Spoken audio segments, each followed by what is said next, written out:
Hey, what's up everyone? Well, obviously as you know, I've been a little bit busy lately. I just got back from a trip to Hawaii and working on a couple of game reviews here and there, and I did get a chance to see one movie that I've anticipated from last year, which got delayed to this year, and that is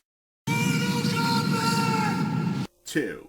That's right, the sequel to the 2021 movie, which as we know was released during the COVID pandemic, or at least towards the end of it to be exact. And well, like most people, I obviously didn't see it in theaters. I streamed and watched it on HBO Max at the time it was doing that whole 30-day thing while it was playing in theaters. And I enjoyed it for what it was. I thought it was pretty underrated. It wasn't a masterpiece, but for one thing, it gave it that well-deserved R rating considering it's based off of an M for Mature rated game, which the trademark is all blood. I mean, come on. This was the gaming franchise that started the whole rating system, and it's easy to see why. So, yeah, unlike the older films, which, don't get me wrong, the first one was good cheesy fun, even though it was only PG-13 rated, so obviously a lot of the violence had to be dumbed down a bit. And, well, Annihilation, let's not even go there. We already know that was a pile of crap.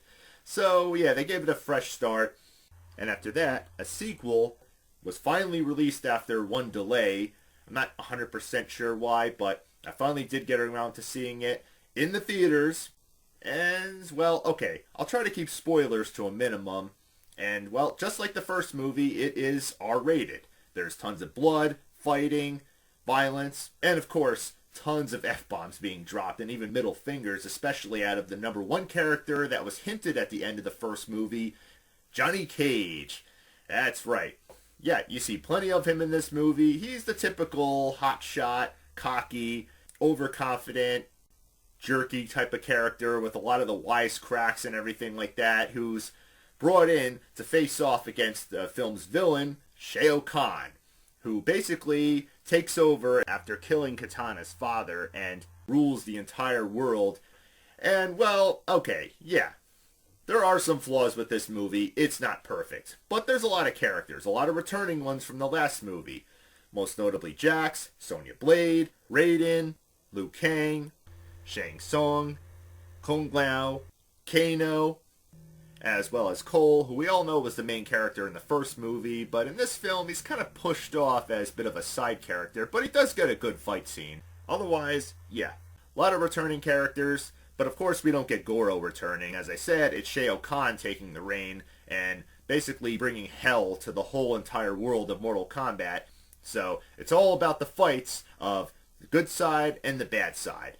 And of course new characters introduced in this film like Baraka. Yeah, the CG on him could have been better, but I think it's done pretty well for live action standards, as well as all the other characters that are the same species as him. Now, Mileena, on the other hand, is half of that species if you played the games. Obviously, you don't know that until she takes her face covering off her mouth and reveals it. But, well, if you've seen the previous movie, you already know why she's not in this film. Obviously, she chose the wrong side and met a rather tragic fate for herself. Spoiler alert for any of you who haven't seen that movie.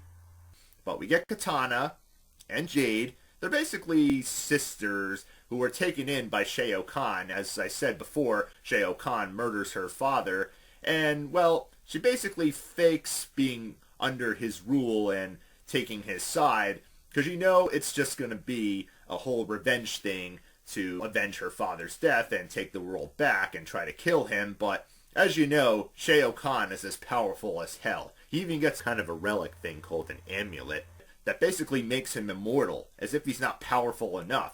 Oh, and you also get Quan Chi, who serves a pretty good purpose in this movie's plot, which, okay, I know is not exactly the most well put together, and isn't exactly the most original idea, but it doesn't matter. You just want to see some fights, you want to see characters kicking ass, which you get plenty of in this movie. Lots of the arenas that you recognize from the games, like the Deadpool, with the acid.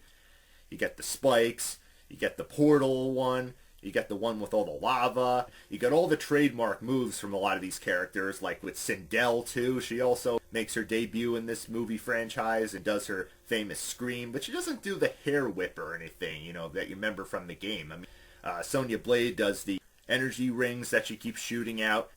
Kano, of course, has the laser eyes once again. Liu Kang has all the kicks, the fire, and of course, eventually, you know he's going to bring in the power of the dragons. Pretty cool, I must say. Jade has, of course, her powerful as hell staff. Katana, well, eventually does get the trademark fan blades. I mean, you can't leave that out. That would be a grave injustice for that character. Baraka, of course, has his swords that keep coming out of his arms, as well as the daggers he keeps shooting out of them. And, well, Scorpion even makes a return with his fiery spear throw and catchphrase, "Get over here." Because if you saw the first film, you know what the whole story was behind that. And yep, of course, Johnny Cage, as well as all the wisecracks and the sunglasses and everything, and tons of F-bombs being dropped. Of course, he eventually, and you knew it was coming, does the nut punch. I mean, yeah, it's a bit hokey at some parts. Yeah, I know, some of the fight scenes and everything may occasionally look a little cheesy with some of the CGI that's obviously added in, but I think it works out pretty good. They're pretty well shot, and that's all you want to see. They're fun, they're energetic, they just really keep you on the edge of your seat, and it's entertaining as hell. I mean, it definitely takes a lot of liberties in showing what these characters are capable of fighting one another, and that's all the movie is really about. It's not a masterpiece film. There's a couple of surprises here and there and other characters that you haven't seen in the past film, and this is as far as I'll go with spoilers. Sub-Zero makes a comeback, but in the form of Noob Saibot.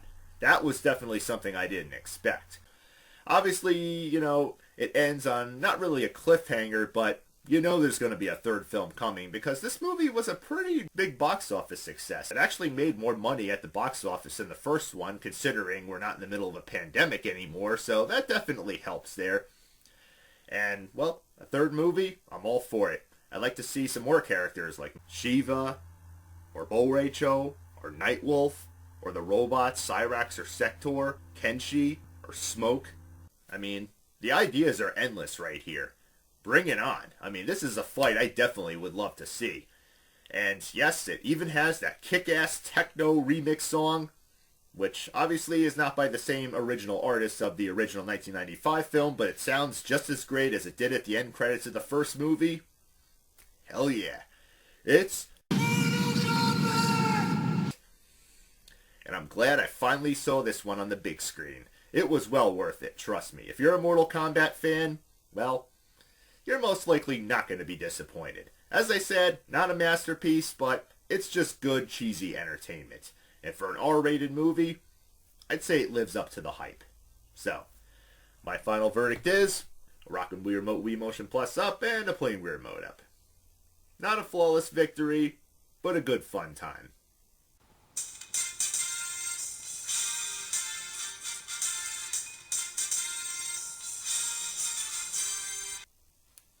So, till next time, keep watching.